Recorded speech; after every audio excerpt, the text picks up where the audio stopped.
mostly on pocketbook issues. House Republicans voted 2 weeks ago to kick 16 million people off their health insurance, and Republican senators are in the process of likely making it worse. Why would they do this to us? It's all so Republicans can dole out bigger tax breaks to the wealthiest Americans, and that's their stated objective. Let me just be clear. And to pull it off, they're willing to explode the deficit by trillions of dollars. The list of pain that they'd inflict on us to do it is a long one. They would drive up healthcare costs, drive hospitals to the brink of closure, and drive up medical debt for millions. And again, why? All to pay for irresponsible tax giveaways for the rich. Now, we'll dig deeper into this big, ugly bill tonight, but I want you all to know one thing.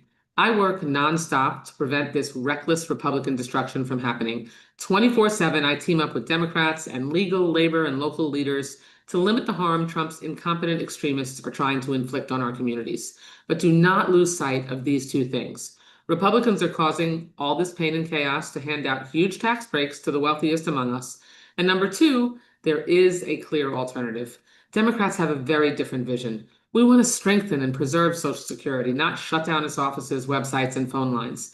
Democrats want to expand veterans' health care, not mass fire 80,000 veterans and privatize the VA like Trump wants to do. Democrats want to strengthen and expand Medicaid to provide home care for families struggling with the costs of long-term care, not strip $500 billion from Medicare like the House Republicans' budget will do. Democrats want to reform FEMA so aid reaches families quicker, not burn the agency down like Trump wants to do. We want more middle-class tax cuts like we passed before, and we want the rich to pay their fair share. And Democrats want to keep lowering prices for all of us, just like we've done by cutting prescription drug costs. Instead, we've got Trump's reckless trade wars, which will inflict a $4,000 tax on the average family and higher costs. But it does not have to be that way. We can light up Republicans' phone lines. We can flood their town halls. We can share what this big, ugly bill will do with every cousin, coworker, and pickleball partner we come across. And we can vote. Vote like our democracy and healthcare coverage depend on it, because it does. There's a lot to cover, and we'll wade into all of these issues more tonight with your questions. But I'll kick it back over to Kristen so she can take it from here and turn it over to Michael.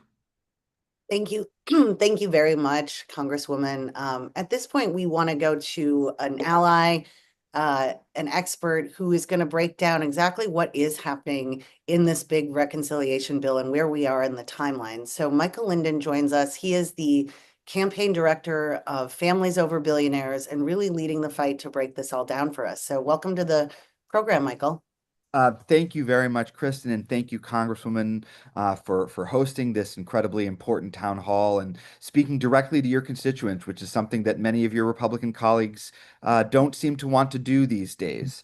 And maybe it's because of this terrible bill that they are pushing forward. So what I'd like to do is just dig a little deeper into the details so everybody understands what's at stake and what this bill will mean for everyday Americans in particular, and Americans in Florida. Um, and where it stands. So this week, as soon as this week, Congress in the Senate could pass this piece of legislation. Senate Republicans are pushing forward for a vote as soon as this Thursday or Friday. And at the core of this bill is a massive tax cut that goes to the rich and corporations, as you heard the Congresswoman say. Their plan will deliver a massive tax cut to the richest 0.1% of Americans, more than $250,000 a year to households making more than $5 million a year. That's more money in an annual tax break than most Americans make in 3 years. Their plan also includes hundreds of billions of dollars in tax breaks for corporations, including many of corporations that ship jobs overseas. Altogether, they want to spend about $4 trillion on tax breaks, with most of that going to the top. Now, tax breaks for the rich are never free. We all end up paying that tab. But this time, it's even more directly true because this bill will directly raise costs for 80 million Americans, poor and middle class Americans, through cuts to healthcare, nutrition assistance, education, and energy subsidies. What does that mean in practice? What does that mean in real life? Well, it means that 16 million people will lose their health insurance. It means that 3 million Americans will lose food assistance, and 18 million children could lose access to school meals like school lunch or school breakfast. It means that rural hospitals all over the country could close. In Florida alone, we are talking about 450,000 Floridians who could lose their health coverage. We are talking about 500,000 Floridians who could lose their food assistance. And we are talking about over $200 million in revenue that goes to rural hospitals in Florida, putting hospitals in your community at risk. In a very real and direct way, and in the simplest terms possible, this bill will take money out of your pockets to give to the rich and to giant corporations. This has never really happened before in modern history. Yes, there have been bad bills in the past, but never before has a bill so directly made the poor poorer so the rich could be richer. That's the very bad news. The good news is it's not too late to stop this. The bill is not law. Uh, if you heard me go through these details or you heard the congressman talk about this bill and you thought to yourself, this sounds terrible. I don't like this. You're not alone. Most Americans agree with you. The vast majority of the public opposes this bill, including most independents and many Republican voters. This is not a partisan issue. Regardless of who you voted for, this is not a bill that's going to help you, and most Americans oppose it. The Senate needs to decide whose side they really want to be on, working families like yours or billionaires and corporations. This bill passed by only one vote in the House of Representatives. Every single Democrat voted against it. That means that the margin in the Senate could be just as close. And of course, you have two Republican senators who could be the difference between this bill passing and this bill being stopped. This is an incredibly crucial fight. People's lives genuinely depend on it. We need you to raise your voices and get involved. And we thank you so much for joining us tonight, because this, of course, is the first step to raising your voice. And with that, I will turn it back to Kristen. And I just want to say one more time, a thank you to the Congresswoman for organizing this and making sure that her constituents in Florida understand the stakes of this fight. Great. Thank you so much, Michael. And we want to make sure that if you are listening in and you have questions, that you are able to ask our experts and ask the Congresswoman what's on your mind tonight. If you are on the phone listening in, please press 0 and operators are standing by and they will bring you into the call. If you are watching on Zoom, please use the Q&A feature as well and drop your question in the chat. With that, we do have a question coming in tonight from Judy Ann from Miramar. And Judy says that, I'm going to read her question. I am a registered nurse and concerned about any cuts to Medicaid.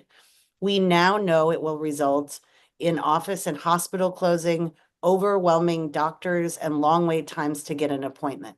What can be done about this? Well, let's start off by making sure that you check your voter registration. And you also make sure that you have signed back up to vote by mail. And that way you can be assured of, no matter where you are in next year's election in November, that you're able to make sure that you can make your voice heard, because that's really what it's going to take at the end of the day. So the situation in the big ugly bill is dire when it comes to the Medicaid impact. You have in Florida 80 to 100,000 people who will lose healthcare coverage in just my district alone. And we're talking about 770,000 people in Florida who face medical debt, over $7.2 billion. Medicaid expansion would be virtually repealed. We actually, because we don't have Medicaid expansion here, it is going to be even more devastating, because we already aren't insuring about 1 million people that could get insurance, but Republicans in Florida have refused. And it is also the largest cut to nutrition assistance in history. So it is a triple whammy, where you have people on Medicaid, which includes children and the disabled, as well as the vulnerable. You have people on Medicare who are also going to be impacted, because this bill triggers a huge Medicare cut, because it violates a deficit reduction rule so deeply that it triggers a $500 million Medicare cut, which is going to absolutely impact seniors across the country.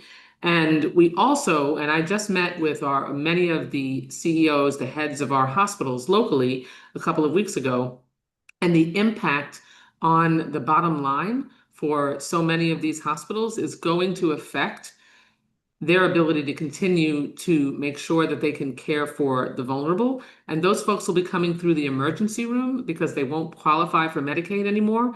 And that cost gets passed on to all of us. And it's the most expensive form of care and the most difficult to access. This is a cruel, dangerous bill, all in service to making sure that they can cut deeply enough to free up room to give more tax breaks to millionaires and billionaires and already successful people. It's an outrage.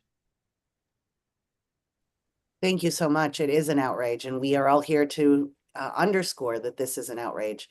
We now have a caller coming live to us. Jackie from Dania Beach, please join the call. Yes, hello, my name is Jackie. I'm Hi, a senior Jackie. citizen. Hi, thank you for your service. Welcome. My uppermost concern, I think, is about the children and their lunches. Of course, I'm always concerned about myself because I am on Medicare. But the previous speaker spoke that there was the first step, and I was wondering what is the second step to eliminating this bill. So that's a really important question. I mentioned a moment ago that this big ugly bill that, like Mike said, already passed the House, only by one vote. By the way, it passed in the middle of the night. We were voting at around 3 a.m. because the Republicans knew that this bill wouldn't stand the light of day. So they did it as in the dark of night as possible. And they already only have a very small margin. They're only, have a majority of about 3 members. And at the end of the day, the only way they were able to ram this bill through the House was by doing it in the middle of the night, and it only passed by one vote. But that included the largest cut to nutrition assistance, SNAP benefits, WIC, which is assistance for women, infants, and children. And that, Jackie, that's on top of the fact that our governor, Ron DeSantis, refuses to take the summer breakfast program, federally funded summer breakfast program for children, 2 summers in a row now. And so on top of the fact that this bill dramatically cuts nutrition assistance and will severely impact families who are already living on a knife's edge, that is on top of the fact that our own state's governor is denying a federally funded access to free breakfast in the summertime when kids aren't in school. And this is a place maybe where it's the only meal they're going to have. It's just disgusting and immoral and unacceptable. And again, these are actions that are being taken only so that they can make the tax cuts that are expiring at the end of this year permanent. And what they do is that they extend the tax cuts to the wealthiest, most fortunate Americans in a longer way in the House bill for about 10 years. And the benefits to the so-called middle class last for 2 years, and then they expire. So, I mean, when Republicans say that this bill, spreads the tax breaks across the board, no, they don't. And not only do they not do that, because the difference is a pittance, the difference is significant. 12,000 in benefits, $12,000 in benefits to the most wealthy, and it's an average of about $1 a day for folks in the middle class, and even that benefit expires. Great, thank you. I have another question that I'm going to read that's coming in from Linda, and Linda writes in from Weston, Florida. She says she wants to know why they are not dealing with the fact that this new bill with cost taxes for the middle class workers. I'm sorry. Can you repeat that question again, please? Linda says that she wants to know why They are not dealing with the fact that the new bill will cost taxes on middle-class workers. Oh, okay. So this big ugly bill that passed the House and is now being considered in the Senate, the distribution of tax cuts is balanced with dramatically significant cuts to Medicaid, nutrition assistance, your Affordable Care Act, health insurance premiums, and the ability to make sure that those policies are continue to be affordable. So people lose their health care coverage, their health care costs go dramatically up, and they lose their nutrition benefits. They lose the ability to make sure that they can have energy tax credits if they have an electric vehicle, and the list of cuts is devastating and lengthy.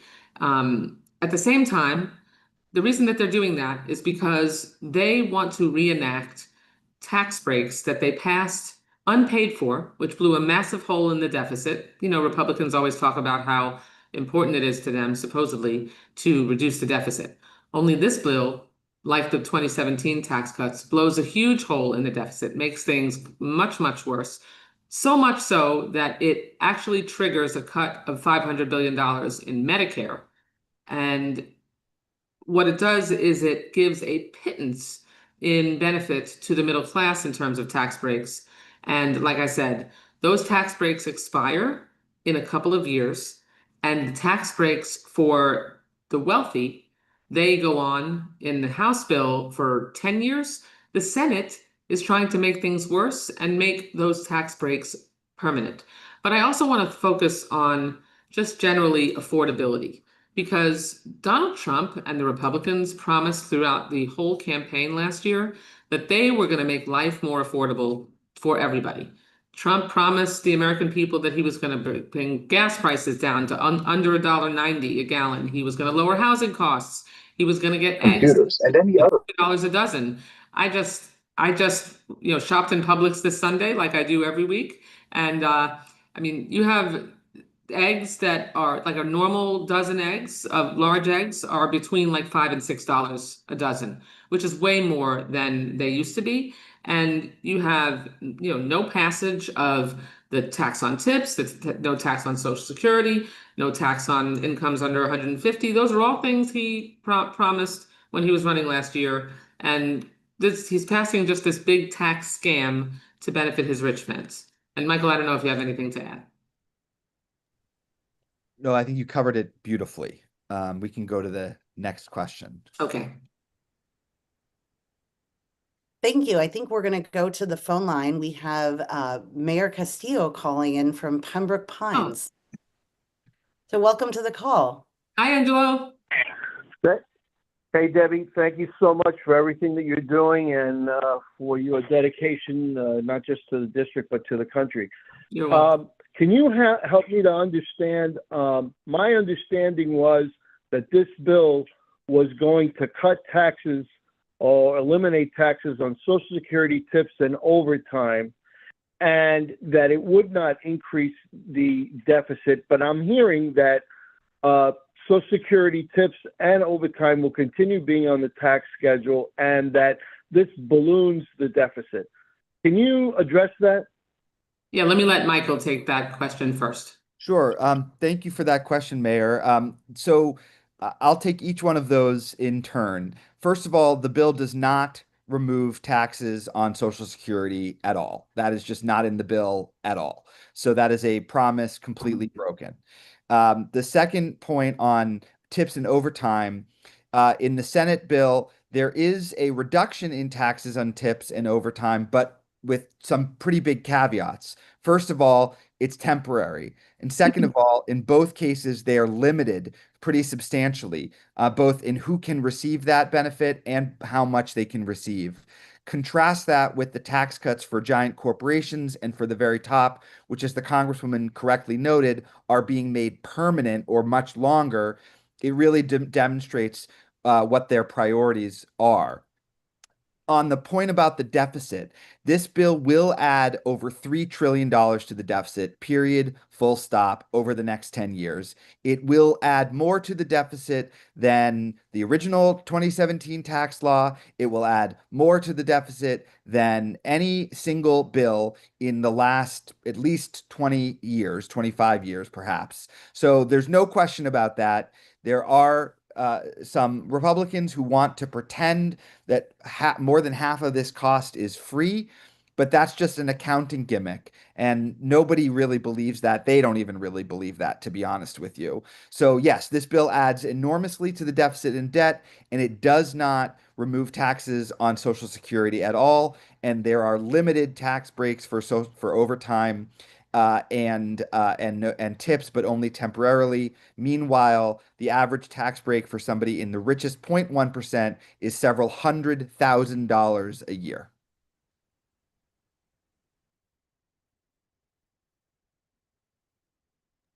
Great, thank you so much. We have a lot of questions coming in, I think, for both of you about what can people do at home. We know that folks are very worried about what may happen to their health insurance, to the rising costs. But if you're sitting at home tonight, what can folks do to make sure that their voices are heard in this fight, especially as acknowledging that several members of the delegation and senators are not taking calls? So, Michael, what recommendations do you have for how people get in the fight? Well, I'm eager to hear the Congresswoman's advice here as well. I will say, I know it can feel like a small thing, but keep calling. It really does matter. It really matters that they are hearing you. They know that they are getting calls. We just heard today that Senator Mitch McConnell, the former majority leader of the Republicans in the Senate, was talking to his colleagues and said, I know you're hearing a lot from back home, but don't worry, quote, they'll get over it. So, I mean, that's incredibly callous, but they are hearing from people back home. So it's really important that they continue doing that. And the one other thing that I will say, and I would really encourage people to do, is tell your friends and family and coworkers about this bill. That you don't have to be a Democrat or an independent to oppose this bill. Lots of Republicans oppose this bill for the reason that the Congresswoman said. The president ran on lowering costs, not raising them. And I think a lot of people will be surprised to find that this bill will raise the cost of 80 million people while giving a tax break to the rich. More people just need to hear about what's in the bill. That's a huge thing that everybody can do. Absolutely. And I mean, like I said at the beginning of the call, make sure that you double check that you are currently registered to vote. Make sure that you sign back up for vote by mail. In Florida, the Republicans under Ron DeSantis intentionally eliminated the permanent vote by mail ballot list so that it requires you, if you want a vote by mail ballot sent to you, to sign up again every single year. In our district, you go to browardvotes.gov. That's the Supervisor of Elections website, and you can sign up to vote by mail right online.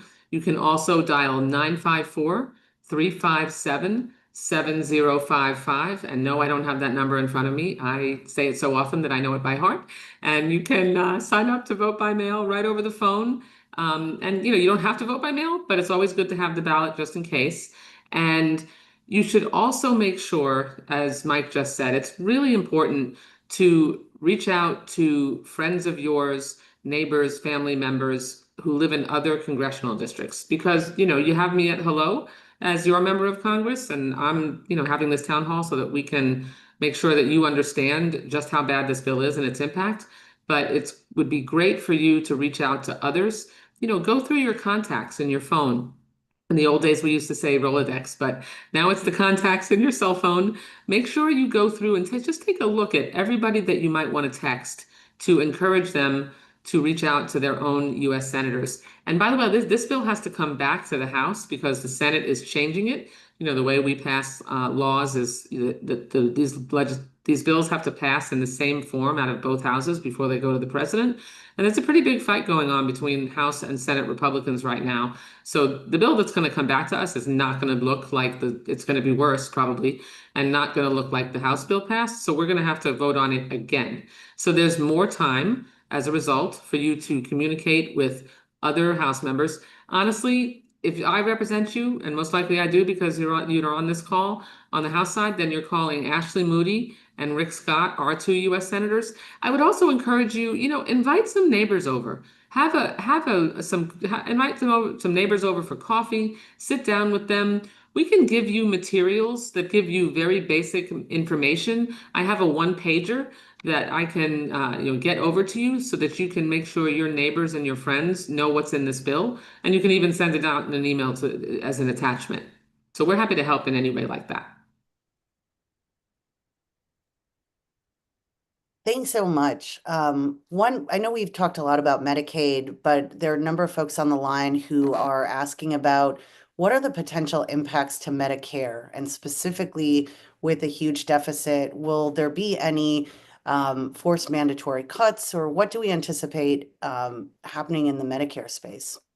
Well, number one, I'm concerned about the DOGE cuts, particularly DOGE cuts in the Department of Health and Human Services, where Medicare is housed, because they are dramatically cutting the personnel at the Department of Health and Human Services, including those who work for Medicare.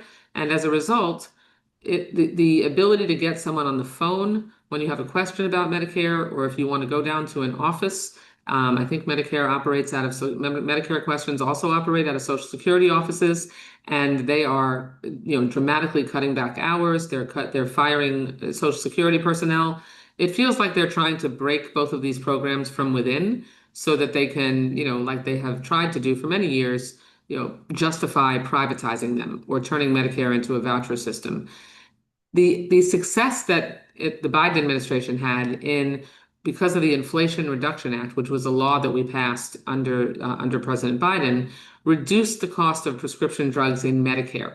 So now, instead of the donut hole that you used to fall into in Medicare Part D when you spent about $2,600 in prescription drug costs, now there's no donut hole. Prescription drug costs are capped at $2,000 annually. You can spread those costs over the course of a year. And we've brought insulin prices down for insulin dependent people down to $35 a month. And we have negotiated in the law, we allowed for negotiation between the federal government and the big pharmaceutical companies to specifically lower the prices of about 25 drugs so far. What I'm really worried about is that Trump will refuse to continue because he's just willing to give away the store to big pharma. So that's another concern about this bill and about the actions of the Trump administration, that they're not going to continue to move forward on reducing the cost of many of the prescription drugs that are on the list, and even go further than that. I don't know if you have anything to add, Mike.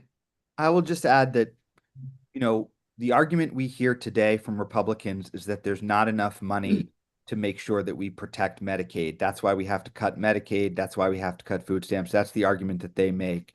And they make that argument after cutting taxes repeatedly for very wealthy people and corporations, which they're doing again in this bill. And I'm very worried that they're going to turn around next year or the year after and say, oh, we can't afford Social Security anymore. We can't afford Medicare anymore because this deficit is so big that we created by cutting taxes for rich people.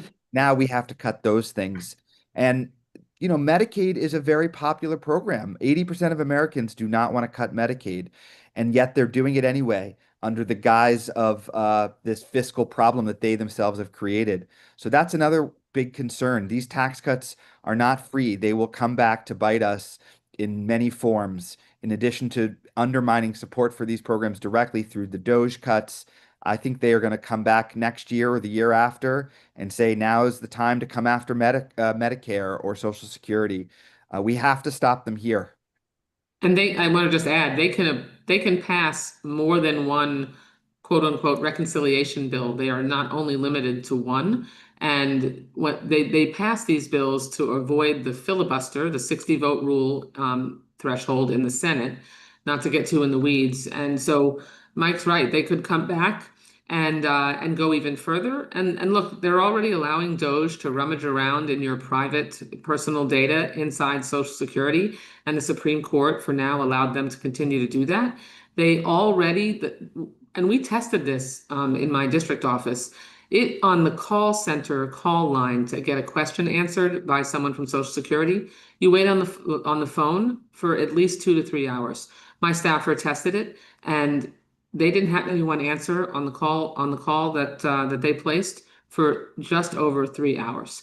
Now, I don't know what senior has the time or the stamina to be able to do that, but the administration is now requiring more and more people to either show up to a Social Security office to get a question answered or to process something, and they've fired or taken. You have many of those employees that have taken early retirement, and they're closing Social Security offices, so it's a lot of them are further away, and so. Like I said, I'm concerned that they're trying to break these really mainstay safety net programs so that they can point to them and say, see, they're not working because they broke them, and that they would move to change them dramatically.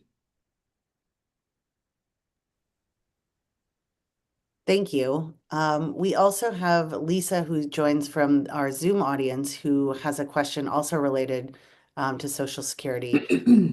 Lisa writes, I've been teaching in Broward County Public Schools since January of 1985. I'm very close to retiring, but because of these attempts by the current administration and his sycophants, I'm scared to death of losing Social Security benefits that I will be dependent upon when I do retire next year. How are you going to protect those of us who spent our entire lives working to make a difference and then will be dependent upon our monies that we contributed to the Social Security and our FRS retirement funds? Michael, do you want to go first? Yeah, well, first of all, Lisa, thank you for your incredible service to all the people in the communities of Broward County. I was a public school student myself, not in Florida, but in Pittsburgh, Pennsylvania, and um, very, very appreciative of all of my teachers. And you are right. You have paid into these systems. You've earned these benefits. They are yours. They are a commitment that we make to each other. And, there's no reason why, there's no economic or budgetary reason why we can't make good on these commitments forever. We often hear Republicans talk about a crisis in Social Security or in retirement, that there's not enough money. There's not enough money because they keep cutting taxes for rich people. There'd be plenty of resources to make sure that every single person who has earned the benefits that they have paid into for their entire lives get every single penny that they are owed if we would just stop cutting taxes for rich people and asking them to pay their fair share. So I do. There's no economic or budgetary reason why your benefits should be under threat, but unfortunately, there's a very real political threat, and I know that the Congresswoman is standing up to protect your benefits, and I'll let her speak more about that. Yeah, thank you. I mean, we have 125,000 Social Security beneficiaries in our district between retirees, children, and workers with disabilities.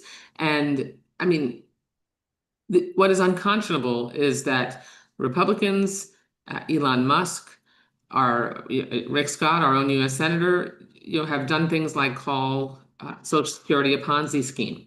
And, Rick Scott actually proposed requiring every program to be reauthorized every 5 years. I mean, can you imagine?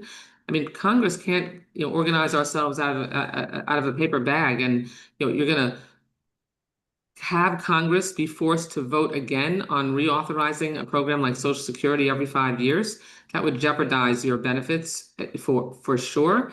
And we have to make sure that we are improving the benefits in Social Security. We should be changing the formula under which your cost of living adjustment is calculated, because it doesn't even get calculated measuring what the average senior actually spends. And there's legislation that I support, that I'm a co-sponsor of, that would change that formula so that it reflects more of the CPI, the Consumer Price Index, that is spent in the basket of goods that most seniors spend, rather than what a younger family spends. And so we need to try to pass that bill so that a cost of living adjustment is more likely.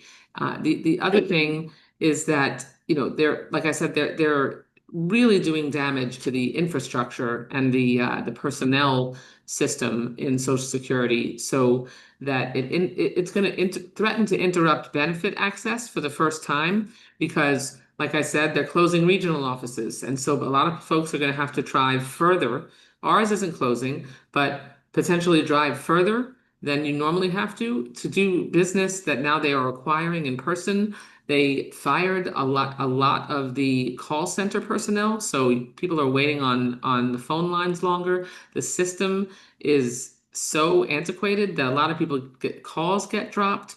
So what I'm doing is I'm offering amendments and speaking up and speaking out and pushing constituents like you all to communicate to our senators and to your friends and neighbors that they should make sure that they fight to protect and preserve Social Security, not dismantle it. Right, thank you so much for fighting on behalf of all of us and protecting what we can against this administration. I have another question that I'm going to read coming in from the line. This is Martin. Martin says that I am an 87-year-old veteran who depends on medication and medical care from the VA. What steps are being taken to protect me and my fellow veterans? So thank you, Martin, for writing in, and thank you so much for serving our country. Martin, thank you so much for your service, and your longevity is so wonderful. And we just, gosh, I wish I could see you because I would love to hear your life war stories. My job in Congress in committee, I serve on the Appropriations Committee, and I am the lead Democrat on the Military Construction Veterans Affairs Appropriations Committee, meaning I'm responsible alongside my Republican colleague, the chairman, for the entire budget for the VA and for all the funding for the military construction that we do worldwide. And so in fact, just tomorrow, that bill is on the House floor. And so if you watch C-SPAN tomorrow, you'll be able to see me debating in support of our veterans and in opposition to this bill because the bill the Republicans are putting forward is really harmful. Donald Trump has fired more veterans, for example, than any president in history, 6,000 and counting. He plans to fire 80,000 more VA employees. No explanation to the Congress why they would be firing that many. No explanation of the impact of those firings, but we know there's no way that they can avoid the medical care impact from firing that many people. They've canceled 600 veterans service contracts with no explanation, refusing to tell us which contracts were canceled or how many people it's going to impact. In the bill, they are shifting. They're having a 67% increase in community care, meaning they're sending veterans instead of getting their medical care at the VA, which most veterans prefer because of the culture at the VA, and the folks there know how to take care of our veterans. They're sending $14 billion more into private healthcare, where it is harder to get an appointment and you have to drive further and you're less likely to get someone who actually understands you and your needs as a veteran. So I'm very concerned that they're pushing towards privatization. And we also had to fight them. I fought successfully to make sure that we got advanced funding for the PACT Act healthcare. They didn't have the PACT Act healthcare advanced funding so that we didn't have any breaks or gaps in that funding when Congress, doesn't get our work done.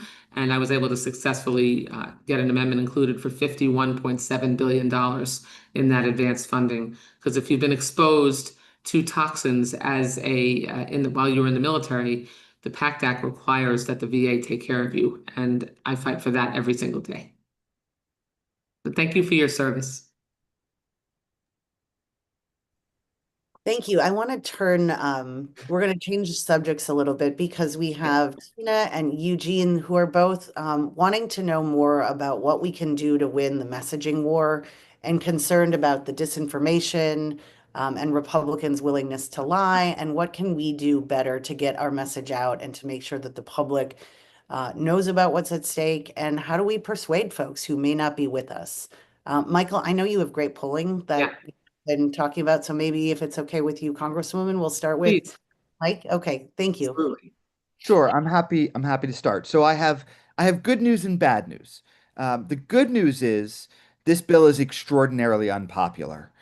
Most Americans oppose this bill by huge margins. And there has been 5, 6, 7 polls nationally and also at state levels that have proven, including from Fox News, a poll that showed this bill is deeply unpopular, more unpopular than the 2017 tax law, which was extraordinarily unpopular, more unpopular than the repeal of, or the attempted repeal of the Affordable Care Act in 2017. So the good news is this is really unpopular. You are not alone. If you're feeling like, why aren't more people up against this? They actually are. They really are. Now, that is different than convincing Republican members of Congress to listen to their constituents, but their constituents are raising their voice. So that's the really good news. The Democrats and allies have done a good job of being very clear about what the stakes of this bill are. Are we going to cut taxes for rich people and make everybody else pay the price? Or are we instead going to invest in everyday Americans and make the rich pay their fair share? That's a simple, clear message that every Democrat has been conveying. Now, is there more we could do? The answer is yes. The bad news from my good news, bad news is that only about a third of Americans have heard a lot about the bill at all. So that is a challenge that we have in this very broken media environment where people get information from so many different places. And Kristen is right, there's a lot of misinformation. But when people hear about the bill, they know they are against it. And you don't have to do a lot of convincing. You just have to tell people what's in the bill. $800 billion of Medicaid cuts, $300 billion of cuts to food stamps, all to pay for tax cuts for rich people and a huge increase in the deficit. Nobody likes that. So that's really all you have to do to convince people. You just need to tell them what's in the bill. So our task is really to just raise our voices both with the members of Congress, but with your family and friends and neighbors and coworkers, because you are the most trusted messenger that they're going to hear from. And that's really what we can do to make sure that we're winning the messaging war, is just make sure people know what's in the bill. Congresswoman? For sure. Thank you, Michael. What I'm doing is I'm making sure that I do many, many community town hall style meetings in communities across the district to make sure that I'm going through the specifics of the bill so people know the impact. But I'm on every social media platform there is, because it's not like it was when I was growing up where there were 6 or 7 TV channels and everybody watched the news at the same time. And now the communications platforms are very diffuse, like Michael said, and it's really important that you sort of be everywhere all the time. So I'm putting out that information constantly and on all of those platforms. And feel free to share the things that I'm sharing, because if you're on any social media platform, you can share. You don't have to reinvent the wheel. You can just share content that you're seeing that you trust, so that you can make sure you're not spreading this, mis or disinformation, and also that you're getting the facts out there so that more eyeballs can see what kind of devastating impact this bill has. And like I suggested earlier, invite some friends over. Have a conversation about what you're hearing. Please, we're happy to send anyone our one pager that kind of walks through the basics of the bill, so that you can put it in front of people, or you can just scan it and send it as an attachment out to your own contacts, because anything we can do to spread the word is really critical. And if I may just jump in, one number that I've been giving out to everyone to call, especially right now as the Senate is looking at this, is a number that is the Congressional Switchboard that all of you can call and make your voices heard. That number, if you have a pen or pencil, you can take it down. It's 202-224-3121. Again, that's 202-224-3121. And we know that the calls are matter. We know that staffers are taking down who's calling, how many calls are coming in. So please continue, especially in this urgent timeline, to make your voices heard and make those phone calls. And as you're having your neighbors over, ask them to make the phone calls too. It is really incumbent on all of us to make sure we are doing everything we can to get the word out. And then for the last question, we really want to just thank everyone for staying on the line all evening tonight with all of us. There is one more comment that I'd like to just read, and this comes from Lisa. Thanks for giving us a way to end on a high note tonight. This comes from Lisa, and Lisa addresses you directly, Congresswoman. She says, "Thank you so much for always answering all my questions and for all that you do for us. We do see you out there standing up for us and putting in the good fight, or good trouble, as your beloved colleague John Lewis would say. Now we ask, what can we, your constituents, do to help and support you?" Lisa, thank you so much. You know, the way I can best serve you is just by being out there in the community when I'm home every week and weekend and trying to just get the word out and get the information that people need. So, like I said, share the content that I'm sharing online because I only used fact-based information. Make sure if I'm having an event out in the community, please join me. Make sure that you can share the information about that I'm having it and invite other people. And like I said, register to vote, sign back up for vote by mail. Get involved yourself. When election time comes around, we need you on the doors, knocking and talking about the issues that are important to our community. We need you on the phones. We're gonna need help getting people to sign back up for vote by mail. I always tell people the way you can help me is by parting with your most precious resource, which is not your money, it's your time. I know as a mom of 3 kids, now young adults, that's always my biggest challenge, and so just making sure that you can just give us a little bit of your time to spread the word about how we can make people's lives better by defeating some of this terrible legislation, getting folks out to vote, and electing the right people to make decisions on our behalf.